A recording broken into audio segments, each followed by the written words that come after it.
Hello all. I hope आप सभी लोग अच्छे होंगे और अपनी तैयारी में लगे होंगे।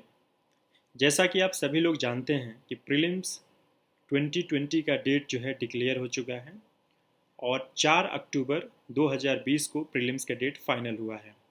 आप सभी जानते हैं कि प्रीलिम्स पहला स्टेज है यूपीएससी सिविल सर्विसेज एग्ज़ामिनेशन के लिए, और ये बहुत ही इम्पॉर्टेंट स्टेप है चूँकि ये डिसाइड करता है कि आप मेंस लिखने वाले हैं या नहीं। और अब जानते हैं प्रीलिम्स का नेचर कि कैसे जो है lakhs and lakhs of candidates appear होते हैं और सिर्फ थाउजेंड्स नंबर ऑफ कैंडिडेट जैसे कि 15,000, 16,000, 14,000 इस तरीके के बेस्ड ऑन द रिक्वायरमेंट उतने कैंडिडेट सेलेक्ट होते हैं।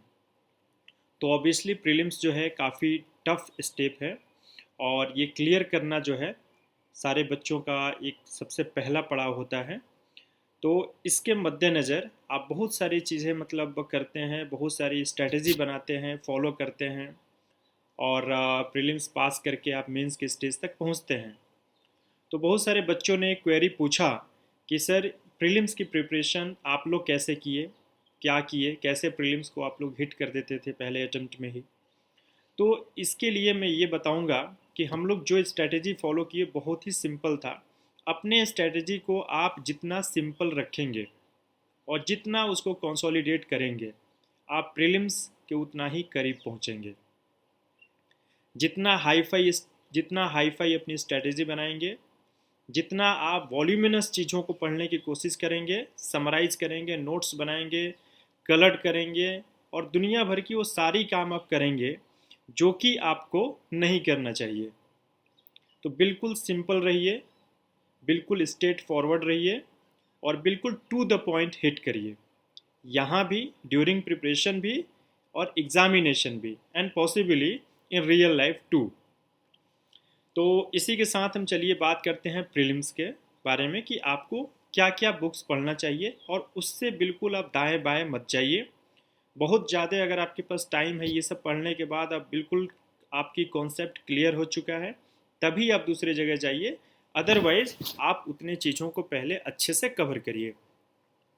तो प्रीलिम्स आप जानते हैं कि CSAT civil services aptitude test जो कि 2011 से इंट्रोड्यूस हुआ था और अभी चल ही रहा है। तो सीसेट पेपर 1 एंड पेपर 2। तो सीसेट पेपर 1 जो कि जीएस पेपर है, जनरल स्टडी पेपर है, उसका सिलेबस जो है वेल डिफाइंड है और सिलेबस में क्या क्या पार्ट है आई होप कि हम लोग पहले भी आपको बताए थे कि आप सिलेबस को गो थ्रू करिए। आपको अपने सिलेबस का ए टू जेड पता होना चाहिए, तभी जाकर आप आगे के स्टेप को फॉलो करेंगे। यानी कि जो आपके सिलेबस में है वो चीज़ आपको कहाँ से कवर करना है, कितना कवर करना है और उस पर कैसे आपको प्रैक्टिस पेपर लगाना है। तो each and everything start from the syllabus. Suppose that जैसे कि हमें कहीं जाना होता है तो सबसे पहले हमें तो एड्रेस पता होना चाहिए वहाँ का, कि हम जिस लोकेशन पे जा रहे हैं उसका एड्रेस क्या है। जब ये पता चल जाएगा तब हम डिसाइड करेंगे अच्छा रास्ता कौन कौन सा है, शॉर्टेस्ट वे पाथ कौन सा होगा, मोड ऑफ कम्युनिकेशन क्या होगा, ट्रेन से जाए, बस से जाए, फ्लाइट से जाए, किस में कितना टाइम लगेगा। और हम तमाम सारी प्रक्रिया को फॉलो करते हैं, डिस्कस करते हैं, एनालाइज करते हैं और जो सबसे बेस्ट सुटेबल चीज़ लगता है उसको हम फॉलो करते हैं, राइट। सिमिलरली आपको प्रीलिम्स या मेंस या इंटरव्यू सबसे पहले आप जानिए कि एग्ज़ाम है क्या, उसके बाद एक जानिए कि ये सिलेबस में क्या क्या है, क्या क्या यूपीएससी सिविल सर्विसेज एग्जामिनेशन के लिए उम्मीद कर रही है आपसे, जो आपको जानना चाहिए, जिस पे आपका कॉन्सेप्ट बिल्कुल क्लियर होना चाहिए विदाउट फेल। तो बस वैसे ही इसीलिए मैं कहा कि आपको सबसे पहले प्रीलिम्स का सिलेबस पता होना चाहिए और जो भी स्टडी आप करें कंसोलिडेटेड वे में करें और कंबाइंड वे में करें, प्रीलिम्स का, मेंस का, इंटरव्यू का। चूँकि अभी प्रीलिम्स के स्टेज पे हम लोग हैं तो अब हम जो फोकस करेंगे वो मेनली प्रीलिम्स पे करेंगे और प्रीलिम्स के क्वेश्चन पेपर कैसे सॉल्व करना है, क्या क्या ट्रिक होता है, कितना क्वेश्चन अटेम्प्ट करना चाहिए, कौन कौन सी बुक्स पढ़ना चाहिए, नोट्स बनाना चाहिए, गूगल सर्च पे क्या क्या चीज़ देखना चाहिए, ये सारी चीज़ें हम बात करेंगे आज की इस वीडियो में। तो चलिए हम स्टार्ट करते हैं हिस्ट्री से। तो हिस्ट्री जैसे कि आप तमाम सारे लोग बताते हैं और मैं कोई फर्स्ट नहीं हूँ, मैं कोई लास्ट नहीं हूँ जो आपको ये बता रहा हूँ, आप सबको पता है। तो देखिए, जो मैंने भी पढ़ा था और जो लगभग सारे कैंडिडेट्स पढ़ते हैं जो सक्सेसफुल होते हैं, एनसीईआरटी क्लास 6 से क्लास 12 तक, आप हिस्ट्री का बुक उठाइए, क्लास 6 से क्लास 12 तक आप एक रीडिंग कर जाइए, सिंपली एक रीडिंग कर जाइए, और जो भी इंपॉर्टेंट पॉइंट लगे उसको पेंसिल से या तो एनसर्कल कर दीजिए, या तो उसके साइड में कुछ नोट लिख दीजिए इंपॉर्टेंट, या उसको अंडरलाइन कर दीजिए, जैसा भी आपको लगता है। चूँकि एनसीईआरटी में बहुत कुछ चीज़ें अंडरलाइन करने लायक नहीं होती हैं, this book is written in a very well manner, और सिंपली आप पढ़ते जाएंगे, आपको समझ में आते जाएगा। जो डेट वगैरह है, टाइमलाइन वगैरह है, उसी को फोकस करिए। जैसे कि सपोज दैट कि टाइमलाइन, जो यूपीएससी एक क्वेश्चन पूछता है टाइमलाइन पे कि battle of Panipat, okay, then battle of Plassey, इस तरीके से जो हायरार्की में करके क्वेश्चन पूछता है, तो ऐसे क्वेश्चंस को टैकल करने के लिए आपको टाइमलाइन पता होना चाहिए। प्लस हिस्ट्री में जब हम टाइमलाइन को ध्यान में रखते हैं तो हमें उसके सहारे तमाम सारे इवेंट्स याद आ जाते हैं, और उस इवेंट्स को हम लोग समराइज करके एक स्टोरी टाइप में समझ लेते हैं। तो ये बहुत हैंडी होता है टाइमलाइन को। तो जब भी आप एनसीईआरटी पढ़ें तो उसके साइड में जो इम्पोर्टेंट टाइमलाइन है उसको लिखते जाएं, और कोई एक दो इम्पोर्टेंट फैक्ट्स अगर आपको ध्यान में आ रहा है तो उसको भी अपने बुक के साइड वाले पैनल पे, जो एनसीईआरटी के जो साइड वाला पैनल है जिसमें आपका वाइट पोर्शन है, उस पर आप नोट करते जाएं पेंसिल से, राइट। तो क्लास 6 से क्लास 12 तक एनसीईआरटी आप थॉरो स्टडी करिए, थॉरो स्टडी करिए, और उसमें जो है क्लास 11th और 12th, ये दो एनसीईआरटी तो आपको हो सकता है 3 बार 4 बार भी पढ़ना पड़े, और आप पढ़िए जब तक आपको पूरा कॉन्सेप्ट क्लियर नहीं होता है, जब तक आपको इवेंट का सीक्वेंस पता नहीं चलता है, कैसे क्या हुआ, किस इवेंट में क्या चीज़ हुआ, राइट, तब तक उसको आप पढ़ते रहिए। उसके बाद आपको जो नेक्स्ट एडवांस बुक पढ़ना है उसके लिए, हिस्ट्री के लिए, that is spectrum, that is spectrum.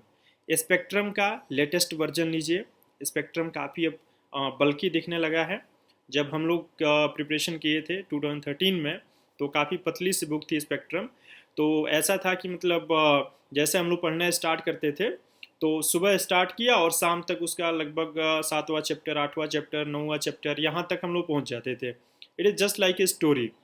तो बहुत बढ़िया बुक लिखा गया है स्पेक्ट्रम, उसका लेटेस्ट वर्जन आप ले लीजिए, उसमें बहुत सारी चीज़ें ऐड हुए हैं, आप उसको पढ़िए, थॉरो पढ़िए। देन आता है आपका अगला टॉपिक, पोस्ट इंडिपेंडेंस।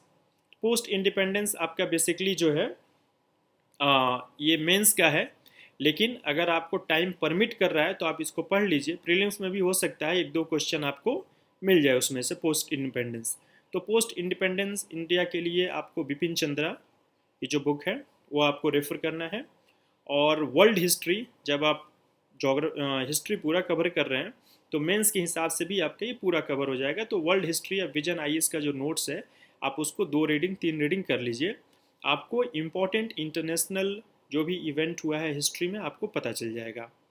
तो इस तरीके से आपका NCERT plus spectrum plus post independent India, that is Bipin Chandra, then world history, Vision IAS notes, तो ये 3-4 आप अगर मटेरियल्स को आप कंसोलिडेट कर लेते हैं तो आपको हिस्ट्री में और कहीं से कुछ पढ़ने की ज़रूरत नहीं पड़ेगी, राइट।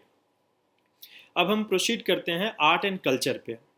आर्ट एंड कल्चर काफ़ी इंटरेस्टिंग टॉपिक है और काफ़ी अच्छा लगता है जब हम जानते हैं कि मतलब हम जो है कल्चर में कितने रिच हैं, और इंडिया जो है कितने सारे मतलब ऐसे मतलब यूनिक चीज़ों से घिरा हुआ है, जिसमें कि हमें टेंपल भी मिलेगा, मॉस्क भी मिलेगा, चर्च भी मिलेगा, प्लस तमाम सारे डांसेस भी मिलेगा, तमाम सारी म्यूजिक मिलेगा, और ऐसे तमाम सारी कल्चरल इवेंट्स जो हिस्ट्री में हुआ है और धीरे धीरे चल के वो रिफ़ाइन होते गया है आज तक, उसके बारे में आपको जानने को मिलेगा।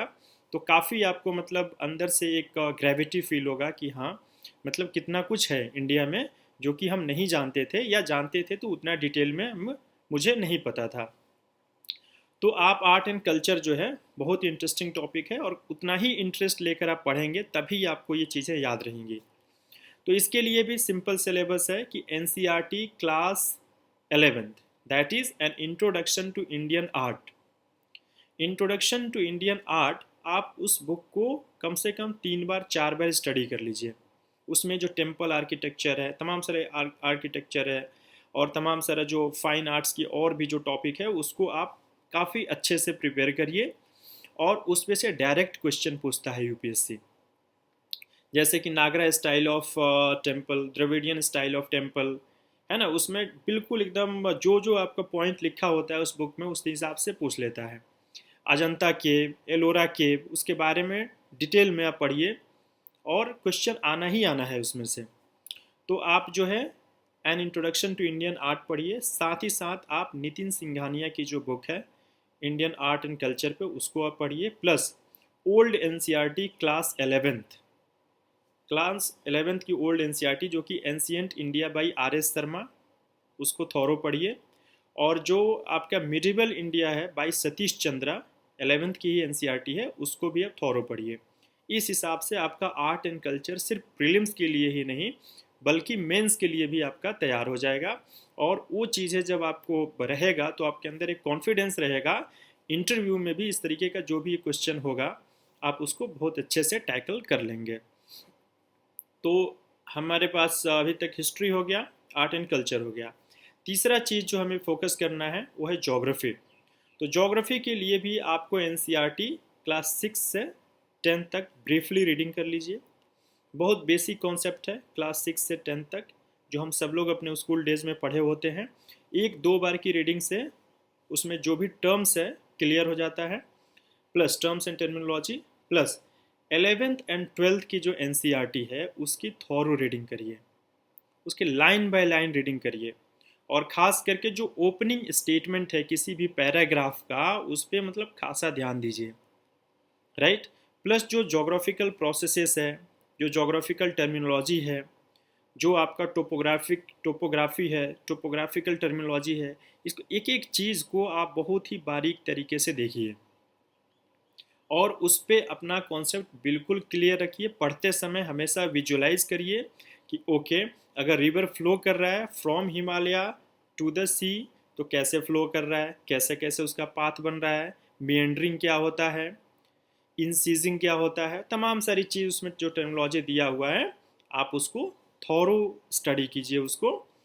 प्लस आप इसके साथ जीसी लियोंग एक पतली सी बुक है, बहुत सॉलिड लिखा हुआ है, उसका जो तीनों जो पोर्शन है उसको ढंग से पढ़िए, चाहे आपका ओशनोग्राफी हो गया या आपका जो है इन्वायरमेंट हो गया और भी जो उसका लिथोस्फीयरिक, ये तमाम सारी चीज़ उसको अच्छे से कवर करिए।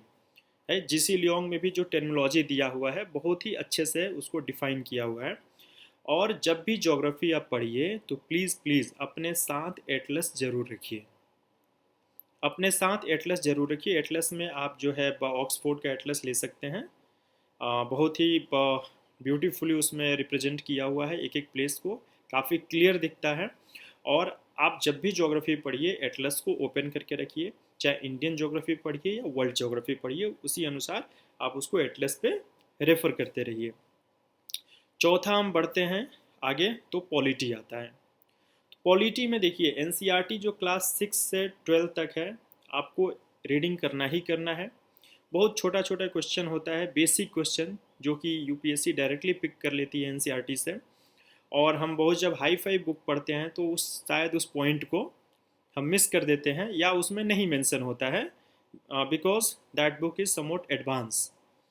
तो बहुत जो छोटी छोटी चीज़ें हैं आप उसको पढ़िए। और चूँकि पॉलिटी में कुछ क्वेश्चन तो बिल्कुल स्टैटिक होता है, कुछ क्वेश्चन काफ़ी डायनेमिक नेचर के आजकल आने लगे हैं।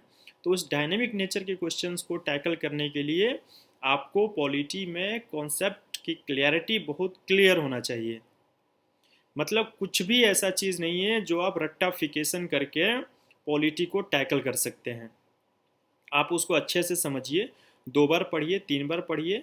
प्लस आप देखिए पॉलिटी की बहुत सारी चीज़ें हैं जो आपको डे टू डे लाइफ में, न्यूज़पेपर में, टीवी डिबेट में, डिस्कशन में, पार्लियामेंट्री वर्किंग में, लेजिस्लेटिव वर्किंग में, तमाम जगह पे आपको दिखेगा वो। तो काफ़ी विजिबल है, आप उसको देखते रहिए और साथ ही साथ उसको कोरिलेट करिए, जो आप थियरी पढ़े हैं उसको जो प्रैक्टिकली हो रहा है उससे कोरिलेट करिए। इलेक्शन कमीशन फंक्शन कर रहा है। तो इलेक्शन कमीशन सपोज दैट कि कैसे कैसे मतलब पोलिंग करा रहा है, क्या क्या उसका कॉन्स्टिट्यूशनल मैंडेट है, कैसे फ्री एंड फेयर इलेक्शन कराना है, वो सारी चीज़ें आपको पॉलिटी में मेंशन होता है। तो उससे कोरिलेट करिए कि क्या वाकई ऐसा हो रहा है। ये चीज़ आपको मेंस में भी आंसर राइटिंग में बहुत ज़्यादा हेल्प करेगा। तो ये हो गया पॉलिटी का। Indian polity by Laxmikanth. जब आप एनसीईआरटी ख़त्म कर लें तो लक्ष्मीकांत को थोरो पढ़ें, 2 बार 3 बार पढ़ें उसको। और वो बिल्कुल एक नोट की तरह दिया हुआ है, जैसे हम नोट्स बनाते हैं उस तरीके से दिया हुआ है। तो उसमें बहुत आपको एफर्ट करने की ज़रूरत नहीं है, सिंपली आप पढ़ते जाइए, उसको अंडरलाइन करते जाइए जो भी इंपॉर्टेंट आपको पॉइंट मिले। और लक्ष्मीकांत को कहा जाता है इंडियन पॉलिटी का बाइबल। यूपीएससी के पार्लेंस में उसको हम लोग बाइबल कहते थे, बाइबल ऑफ इंडियन पॉलिटी, जिसमें कि आपको A to Z मतलब सब कुछ दिया हुआ है और बहुत अच्छे से एक्सप्लेन किया हुआ है। तो आई थिंक उसके बाहर कोई भी क्वेश्चन अभी तक तो शायद नहीं आता है। और एक आध क्वेश्चन अगर इधर उधर से आता है तो based on the knowledge of Indian polity by Laxmikanth and NCERT आप उसको अप्लाइड नॉलेज लगाकर उसको सॉल्व कर सकते हैं। ये हो गया। Plus current affairs. Current affairs आपको विजन आईएएस का करंट अफेयर्स पॉलिटी में पीआईबी और जो पीआरएस का जो वेबसाइट है वहाँ से आप रेफ़र करते रहिए। पॉलिटी में इतना आप कवर कर लेंगे, दैट इज़ एनफ। फिर आता है आपका international relation. International relation and national events, ऐसा करके आपका प्रीलिम्स के सिलेबस में भी है। और इंटरनेशनल रिलेशन आप जानते हैं जीएस पेपर 2 मेंस में भी है। तो इंटरनेशनल रिलेशन पे आप सिंपली जो है विजन आईएएस का करंट अफेयर रेफर करते रहिए। एडिटोरियल थॉरो पढ़िए, जो भी इंटरनेशनल इवेंट पे एडिटोरियल है उसको थॉरो स्टडी करिए। हमेशा जो है मैप खोल कर बैठिए, और जब भी इंटरनेशनल रिलेशन की बात आए तो मैप में भी उसको रेफ़र करिए, क्योंकि तमाम सारे क्वेश्चंस जो ऐसे होते हैं, जैसे कि अरल सी के बारे में पूछ लिया, या आपका ब्लैक सी के आजू बाजू कौन से कंट्री हैं उनके बारे में पूछ लिया। तो जब आप मैप खोलकर जब ये चीज़ों को पढ़ेंगे तो आपको याद होते रहेगा। पर्शियन गल्फ में कौन से कंट्री हैं, ओके, स्वेज कैनाल कहाँ पे है, उसके ईस्ट में वेस्ट में कौन कौन सी कंट्री हैं। तो ये तमाम सारी चीज़ जो है आपको जब मैप खुला रहेगा तो आपको क्लियर होता जाएगा। और हाँ, मैप में आपको कोई भी चीज़ 1 बार 2 बार 3 बार देखना पड़ता है, उसके बाद वो इम्प्रिंट हो जाता है बिल्कुल आपके दिमाग में। और जब इम्प्रिंट हो जाता है तो नेक्स्ट टाइम वैसा अगर कोई भी आर्टिकल आप पढ़ रहे हैं तो वो जो है माइंड उसको रेफर कर लेता है, और फिर उसके लिए आपको मैप नहीं देखना पड़ता है, राइट। तो मैप खोलकर पढ़ने का ये इम्पोर्टेंस है। प्लस इंटरनेशनल रिलेशन के लिए एडिटोरियल्स आप ज़रूर पढ़िए। एडिटोरियल्स में जो भी एनालिसिस दिया गया है उसको समझिए, और खुद के लैंग्वेज में उसको एक नोट्स के शॉर्ट नोट्स के रूप में ले लीजिए, कुछ पॉइंटर्स जो कि आपको आगे मेंस के आंसर में हेल्प करेगा। प्लस प्रीलिम्स में आप जानते हैं इंटरनेशनल रिलेशन पे क्या पूछता है ज़्यादा से ज़्यादा, जो मैं बताया आपका, कोई इंपॉर्टेंट इवेंट हुआ किसी कंट्री में तो वहाँ का जोग्राफिकल लोकेशन के बारे में पूछ सकता है, या ये पूछ सकता है कि कोई रिवर जो है किस किस कंट्री से होके पास हो रही है, या ये पूछ सकता है कि मतलब यूरोप का लॉन्गेस्ट रिवर कौन सी है, राइट। अमेजन रिवर कौन कौन से कंट्री से होकर पास होती है।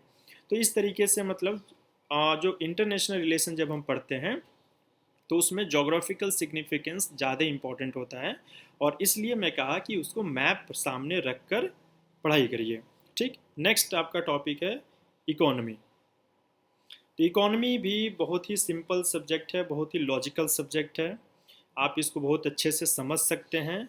और ट्रस्ट मी, इसमें भी कुछ भी रट्टाफिकेशन लायक चीज़ नहीं होता है, टर्मिनोलॉजी होता है, उसको आप अच्छे से समझ लीजिए। फिर आपको इकोनॉमी का जो भी साइकिल है बहुत क्लियर होने लगता है, समझ में आने लगता है। और जब आप न्यूज़पेपर या कहीं और उसको पढ़ते हैं तो उसको काफ़ी आप अप्रिशिएट करते हैं। तो दैट इज़ वेरी सिंपल। तो इकोनॉमी में देखिए एनसीईआरटी क्लास 9 से 12 तक, क्लास 9 से पहले आई थिंक इकोनॉमी नहीं है और नहीं ही है। तो एनसीईआरटी क्लास 9 से लेकर आप 12 तक जो है कंप्लीट पढ़िए उसको। और संजीव वर्मा की एक बुक आती है उसकी इकोनॉमी की, रमेश सिंह की भी आती है, बट रमेश सिंह काफ़ी अभी बल्कि बुक हो गया है, तो आप चाहें तो संजीव वर्मा खरीद सकते हैं, और उसमें से भी आप इकोनॉमी काफ़ी अच्छे से कवर कर सकते हैं। Plus editorial, PIB vision IAS। PIB का जो भी समरी है वहाँ से आप रेफर कर सकते हैं। बजट, देखिए बजट जो है इतना बल्कि डॉक्यूमेंट होता है कि किसी के लिए भी पढ़ना पॉसिबल नहीं है। तो बजट के लिए आप क्या करिए, जो भी समरी आता है मार्केट में, किसी कोचिंग इंस्टीट्यूट का समरी आता है उसको आप रेफर कर लीजिए और कुछ कुछ पॉइंट डेटा वहाँ से कलेक्ट कर लीजिए। Similarly with economic survey, economic survey में कोई टॉपिक बहुत इंपॉर्टेंट लग रहा है, रिलेवेंट लग रहा है, बहुत ज़्यादा न्यूज़ में रहा है, तो उसको थॉरो स्टडी कर लीजिए। रेस्ट टॉपिक को आप जस्ट कवर कर लीजिए। और budget, economic survey, editorial, PIB vision IAS, ये सारा इकोनॉमी आपका जो है जो कॉन्सेप्ट देगा यहाँ से, वो चीज़ आपको मेंस के राइटिंग में बहुत काम आएगा। प्रीलिम्स में बेसिकली टर्मिनोलॉजी पूछता है और कुछ बेसिक कॉन्सेप्ट पूछता है इकोनॉमी में। बैंकिंग का हो गया, या आपका सेंसेक्स का हो गया, या आपका सपोज दैट कि बजट से रिलेटेड हो गया, या सपोज दैट कि एग्रीकल्चर से रिलेटेड हो गया। तो बहुत सिंपल बेसिक टॉपिक पूछता है प्रीलिम्स में। बट मेंस में आंसर राइटिंग के लिए आपको थोड़ा डिटेल स्टडी करना होगा और डिटेल में जानना होगा, जिससे कि आप टर्मिनोलॉजी को यूज कर पाएँ, वहाँ पे दिखा पाएँ, एनालाइज कर पाएँ। तो उसके लिए प्लस देखिए, जैसे कि मैं भी प्रीलिम्स की तैयारी में क्या करता था कि इन्वेस्टोपीडिया और अर्थपीडिया, कोई भी चीज़ मुझे डाउट हुआ या न्यूज़पेपर में पढ़ा या एडिटोरियल में पढ़ा जो कि टर्म मुझे पता नहीं है इकोनॉमी का, उसको मैं सिंपली जो है इन्वेस्टोपीडिया पे सर्च किया, पूरा आर्टिकल एक्सप्लेन करके आ जाता है, प्लस उसमें वीडियो भी होता है, वीडियो से भी आप समझ सकते हैं। इस तरीके से धीरे धीरे करके आप इकोनॉमी को कंसोलिडेट कर लेते हैं, और जो आप कंसोलिडेट कर लेते हैं उसको बार बार आप रिवाइज करते रहिए, राइट। तो यहाँ तक हो गया इकोनॉमी का। अब हम आते हैं इन्वायरमेंट पे। इन्वायरमेंट में देखिए बायोलॉजी क्लास 12th सब लोग बताते हैं, तो बायोलॉजी क्लास 12th आप ओपन कर लीजिए, उसमें लास्ट 4 चैप्टर दिया हुआ है। अगर पूरा बुक आपके पास नहीं है तो मार्केट में लास्ट 4 चैप्टर का फोटो कॉपी भी मिलता है, जीरोक्स कॉपी मिलता है, उसको आप परचेस कर सकते हैं। चैप्टर नंबर 13 से 16 तक, 13 से 16 तक आप इसको जितना बार पढ़ दीजिए। अगर आपको 2 बार में पूरी तरीके से याद हो जाए, 4 बार में याद हो जाए, और जितना बार आप पढ़ेंगे उतना बार हर बार आप कुछ ना कुछ नया सीखेंगे। तो बहुत ही इम्पॉर्टेंट है बायोलॉजी क्लास 12th चैप्टर 13 से 16 तक, लास्ट 4 चैप्टर है, उसको पूरा पढ़ जाइए। शंकर IAS की जो इन्वायरमेंट पे जो बुक है उसको आप रेफ़र करिए, और बहुत अच्छे से उसमें सारी चीज़ों को एक जगह कंसोलिडेट किया है, नेशनल लेवल पे प्लस इंटरनेशनल लेवल पे जितना भी कन्वेंशन है उसको भी कवर किया है। और साथ ही साथ करंट अफेयर्स किसी एक कोचिंग का, विजन IAS को आप रेफ़र कर सकते हैं।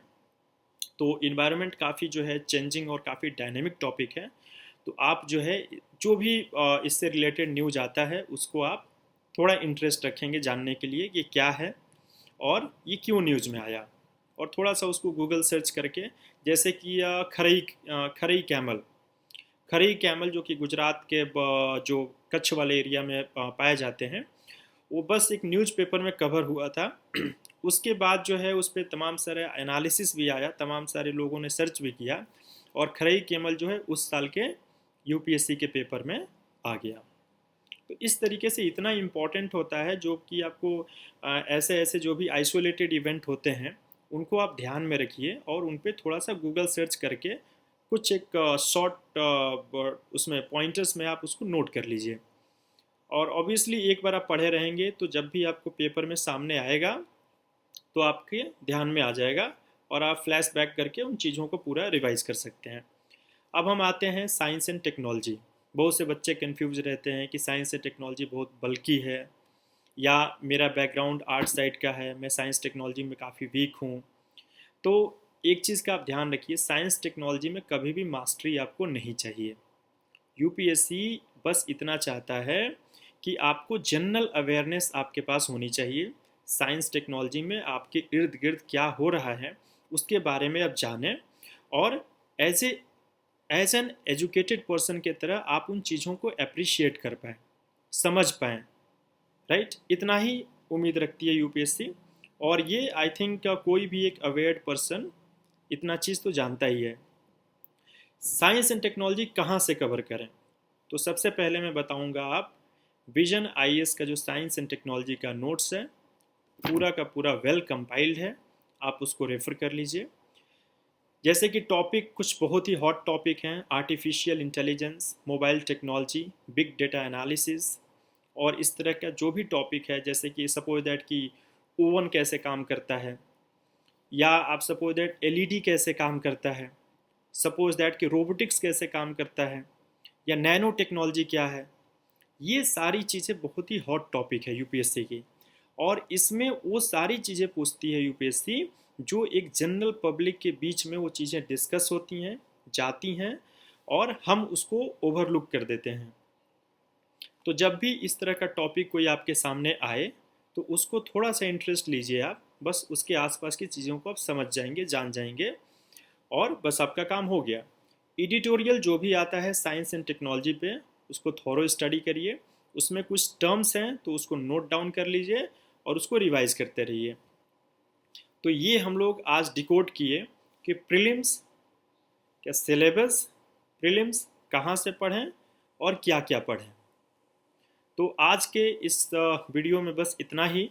नेक्स्ट प्रीलिम्स के सीरीज़ में मैं बताऊंगा कि किस तरीके से आप क्वेश्चन अटेम्प्ट करें, या किस आप जैसा कि फीडबैक देंगे इसके कमेंट सेक्शन में जाकर, या मैं ये भी बताऊंगा कि कैसे आप चीज़ों को पढ़ें। जैसे कि मैं बोल तो दिया आपको कि एनसीईआरटी क्लास 6 से क्लास 12 तक आपको पढ़ना है, क्लास 11th एंड 12th के एनसीईआरटी को थोरो स्टडी करना है। बट जब आप पढ़ने जाते हैं तो किन किन चीज़ों पे आपको फोकस करना चाहिए, कैसे रीडिंग करना चाहिए, कैसे जो है उसका टाइम स्टैम्प उसका नोट करना चाहिए, ये सारी चीज़ें अगर आपको ज़रूरत पड़ती है तो आप कमेंट सेक्शन में लिख कर बताइएगा।